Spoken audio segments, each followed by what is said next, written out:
Hello friend, welcome back to my blog and welcome back to my channel Gauri Singh blogs. और उम्मीद करती हूँ आप सब बहुत बढ़िया होंगे। और जो ब्लॉग मेरा फर्स्ट टाइम देख रहे हैं, हम सभी को मेरा और मेरे बेटे ध्रुव का राम राम।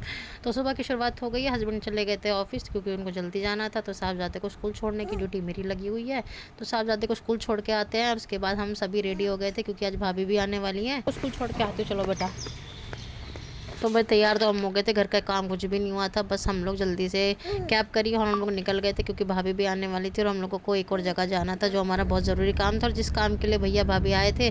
तो भाई देखिए, सुबह का मौसम तो बहुत अच्छा होता है और ट्रैफिक भी नहीं मिलता। तो सबसे अच्छी बात ये लगती है कि ट्रैफिक नहीं मिलता और आपको जहाँ पहुँचना होता है ना, आप वहाँ पहुँच जाते। तो देखिए, हम लोग आ गए थे टाटा मुंबई मैराथन की बिब लेने के लिए। तो इस बार मैं भी मुंबई मैराथन में ना पार्टिसिपेट कर रही हूँ, हस्बैंड भी कर रहे हैं। तो बस हम लोगों का यही काम था। तो भाभी तो एयरपोर्ट से आ गई थी, तो हम लोग बिल्कुल सही टाइम पे मिले थे यहाँ पे। तो यहाँ पे आके हम लोगों ने अपनी बिप कलेक्ट करनी थी, तो टाइम से पहले आ गए थे क्योंकि फिर ना ऐसी जगह पर आके भीड़ हो जाती है। और परी भी मेरे साथ है, तो चार चीज़ें मुझे भी सोचनी पड़ती है। और मौसम भी अच्छा था और देखे यहाँ पे परी कैसे अपनी मामी को हक कर रखा है। और यहाँ पे भैया भाभी करने लग रहे हैं पापा जी से बात, क्योंकि भाभी पहुँच गई हैं। तो एक बार मैं भी सुबह बात करती हूँ, तो हम लोगों ने फिर पापा से करी बात। और यहाँ पे सामजादी देखिए अपनी मामे से कितने प्यार से लगी हुई ऐसे है गले। ऐसे ऐसे गले लगी है जैसे कि सालों से मिस कर रही थी मेरे को ही। और सुबह आज ये थोड़ा गिर गई तो यहाँ पे मामी ने भी दिल की बात कर दी कि साहबजादी अपनी मामी को बहुत ज़्यादा मिस कर रही थी और साथ में हमारी शहजादी सुबह गिर पड़ी क्योंकि मैं तो काम में बिजी थी और इनके मामा श्री कर रहे थे मामी जी से बात। तो इस चक्कर में ना कोई सा भी इस पर ध्यान नहीं रख पाया और साहबजादी गिर पड़ी और हम लोग तो एंटर कर गए थे। तो भैया चले गए थे भाभी का लगेज देने के लिए। तो यहाँ पे हम लोग थोड़ी देर उनका वेट करने लगे थे और यहाँ पे बहुत सारी स्पोर्ट्स रिलेटेड शॉप्स थी।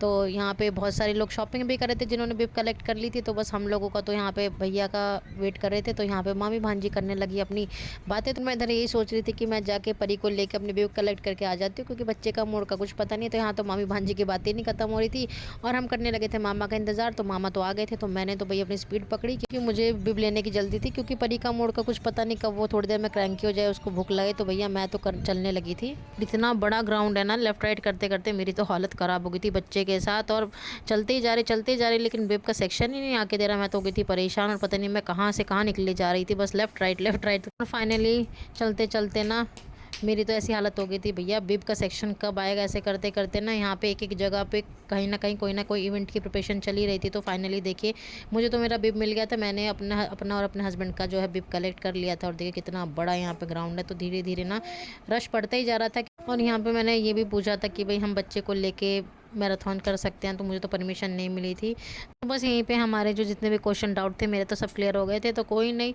अब ये भी देखेंगे कैसे बच्चों को छोड़ के मैराथन करने जाते हैं। तो देखें यहाँ पे मेरे और हस्बैंड की दोनों की बीवी और शहजादी भी बहुत ज़्यादा खुश हैं क्योंकि यहाँ पे बहुत सारे लोगों ने ना इनके साथ फ़ोटो क्लिक करवाई थी, नज़र ना लगे।